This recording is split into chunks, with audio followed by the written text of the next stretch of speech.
Hello everybody, this is Barry Wiles with Sequence Solutions, where we are sequencing for a cause. So today the big red cursor and I are going to run you through the diamond layout of our diamond series sequences. Our diamond series sequences are based on a two-story house design. Now your house may only have a single story. The whole idea of this or concept of this is that this layout will apply to a lot of different home styles and structures. When we write sequences, we make sure that we write them in such a way that even if you only have a lower section of your house, that everything will apply perfectly and offer you the best choices for what you have on your house.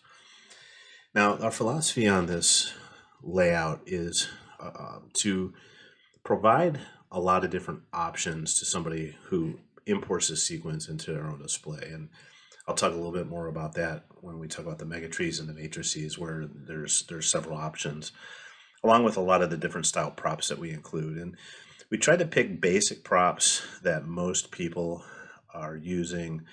Just about everybody has arches or megatrees and spinners and snowflakes. So we've tried to pick some props that are generally used, floodlights. And then we've also added P-stakes or pixel poles, depending on what you want to call them. We've upgraded to include the Big fans. There's a lot of different versions of these and manufacturers of these out here now. I actually incorporated these because I was doing some work on a sequence for Tony. And so hopefully there's the elements and the basics of the elements in here that'll map onto your display as well. One of the other philosophies when we do a sequence is I don't like to use the whole house effect all the time or the all prop effect and just kind of throw something that lights everything up. I want your sequences to have a richness to them. So we really concentrate on trying to sequence to a point where we utilize the individual prop groups, the snowflakes and the candy canes and the trees, and kind of make everything a little bit unique so that when somebody comes and watches your display multiple times, they can kind of see different things as they watch it. The snowflakes are doing something different than the candy canes and the mega trees. So that's kind of just the philosophy we're trying to hold and trying to make it a unique experience for both you who put the sequence on your house and the people that come and see your show. So with that said, I'm going to start off discussing the megatrees. Now, one thing I would like to point out before I get into the details of all of the props is when you purchase a sequence, you will get a layout sheet that will kind of give some of the basic details of all the props, and then there's another one that's for the trim elements of the display. So this will kind of give you a guide on what some of the various pieces and elements are in the display. So I'm going to start with the megatrees. So the concept of the megatrees are, we have two types of trees in here. We have what we call the high definition megatree, and this is a 32 strand by 100 node tree that's going to have a little more clarity on it because of the number of nodes on it. So that's what we kind of consider the high definition, and then we have a megatree on the other side that's considered a little bit lower definition, and that's a 16 strand by 50 pixel. And the reason we do this is when certain picture effects or effects in general are put on a mega tree, they may look different having twice as many pixels and maybe not come over as clear or get the same look on the smaller tree. So what we try to do is we try to give you both extremes and set up the parameters so that if you have a tree that falls on either end of this, you can pick which one best maps onto your tree. If you have something in the middle, you can kind of incorporate the one that best fits. One of the biggest things, and it's going to be the same thing with the matrices, is if you put a graphic on the 100 pixel tree and you port it over into the 50 pixel high tree, the picture's basically twice as big, right? So sometimes it won't come in as clear. It also, you have less pixels to represent that image. So we try to make those adjustments for you so that you don't have to, when you import it, play around with those parameters and try to make it look okay to match up with your trees. So when you talk about, and these are 180-degree trees, so these are typical of what a lot of people are putting out on mega trees out there. Now, the same goes for the matrices. So we have three types of matrices. We have a P5 matrix, which is here.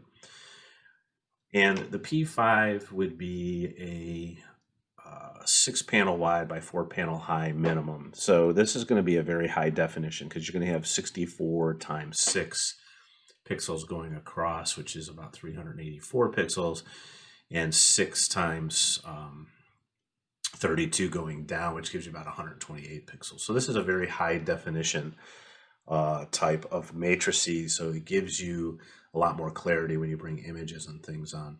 We then have what we call a high definition matrix, and that matrix is a 40 by 100 node matrix, so it's 100 across by 40 rows.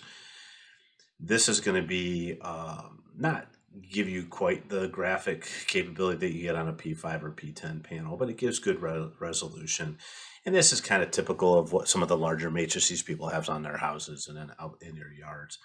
And then we have a low definition matrix, which is 32 by 40. So basically this is a lot less pixels, so you have more, it's more granular.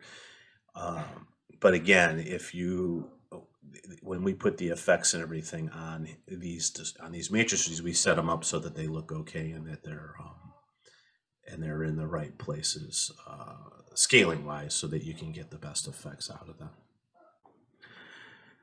So these two prop groups kind of give you the ranges. So if you have matrices or megatrees or both, it gives you kind of something to work with on your display. And again, the matrices follow the same problems that the megatrees do. Something that looks really good on a P5 panel layout, when you try to move it over into some of these other displays, the scaling and stuff can be off, the images can be off. So we make those adjustments so that when you import them, you get the best looks when for your display and your props and your matrices and trees.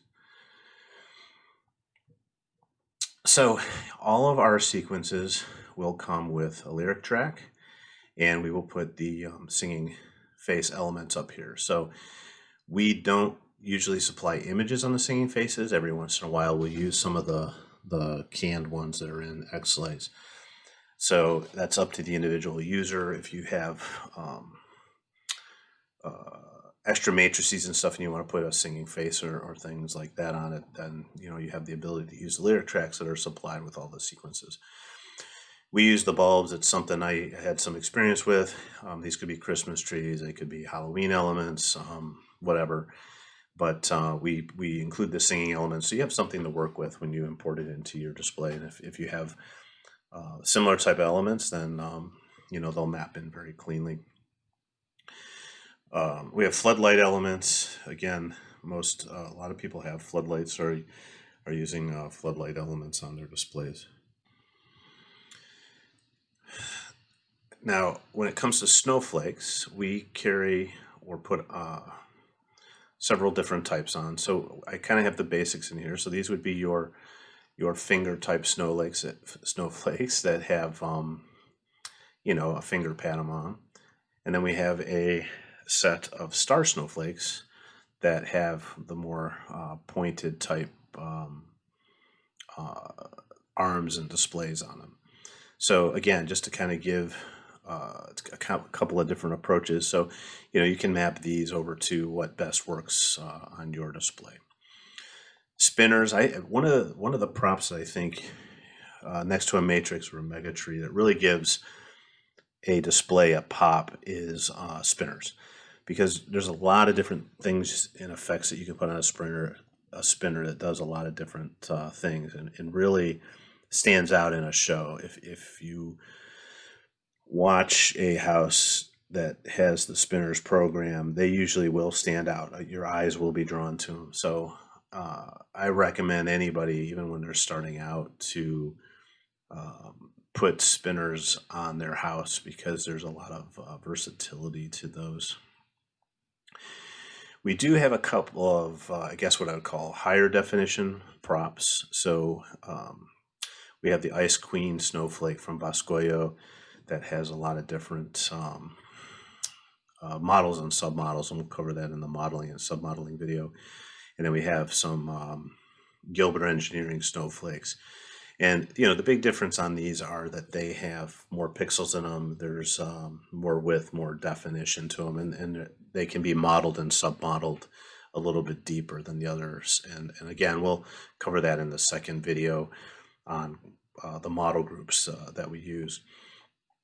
Now, one of the other elements that's very popular on a lot of displays are icicles. Now, our icicles are set up as what I call an 8 pixel vertical and then a single pixel in between.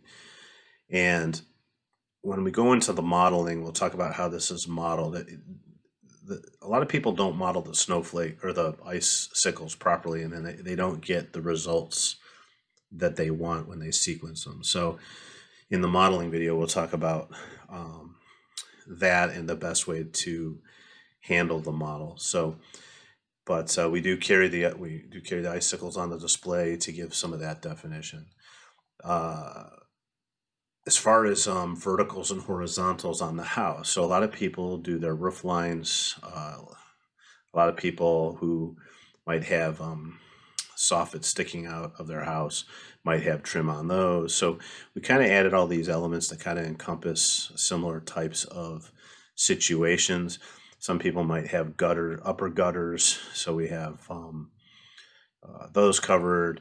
You might have a lower gutter on top of the icicle. So we tried to be flexible with that.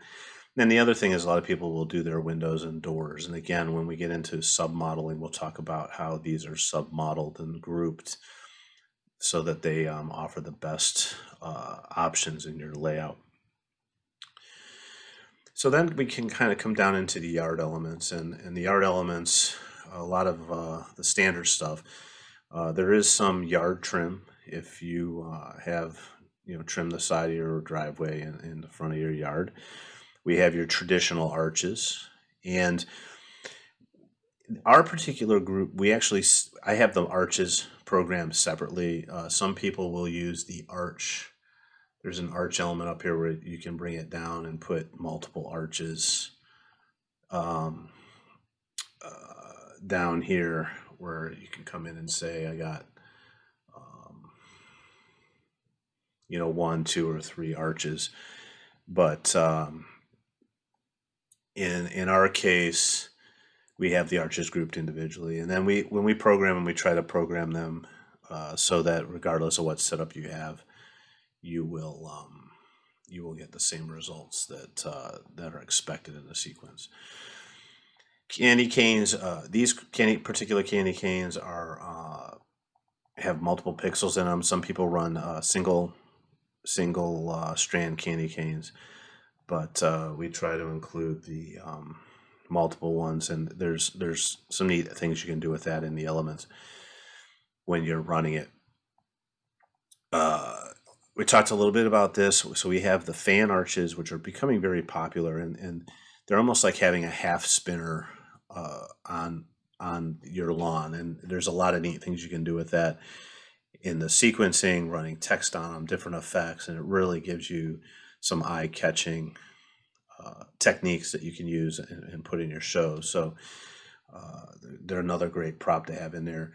And then we have 2 different trees. So we have the traditional spiral trees that a lot of people had when they were back in their single LED ranges and were converting over. They put pixels on them. And then we also have what are called mini trees, which are the more kind of smaller versions of the mega trees that people are putting out there. And these are 20 node high, 16 strand trees. So they have, have a little bit of definition, and then we have stars on the top of each of those. And some people, you may have stars on top of your spiral trees. You can map that to the stars over here, so it doesn't really matter which, where your stars are. They'll map over. We just put them on the main part. Then we have pixel stakes or P stakes, and this is something there'll be a separate video totally on. Not all the sequences will have P stakes. Some of the newer ones we're starting to include it on all of them, but this is the only prop that we actually model in 3D and utilize X-Light's 3D capabilities when we model it. So I'm going to talk a little bit more about that in a separate video. There's going to be a separate video just on the P stakes and how those are modeled and how we utilize those in our display. So it's kind of the quick rundown. The only other thing we have are the tree toppers, and there's two different versions. So there's a 6-star higher definition. So this has 6 layers of stars in it, where the smaller star only has 3. So it gives you an option to kind of pick what works for you and which maps best to the tree topper that you might have on your display. So that's kind of the quick down and dirty run of the diamond layout. The next video will get into these models and submodels, and then how those are grouped together inside of the sequence, so that you can learn how to map those over best for your display. So again, I want to thank you for watching the video, and please feel free to reach out to us on our email at sequencesol@yahoo.com, or you can message us on Facebook on our Facebook page. I would recommend joining the Facebook page and following it. We usually put releases out there. You can also go on the website and register as a customer. We'll start putting out newsletters and things out to our customers as time goes on, as we add new features, potential discount codes, things like that. So on behalf of Sequence Solutions, have a great day, and we'll move on to models and submodeling.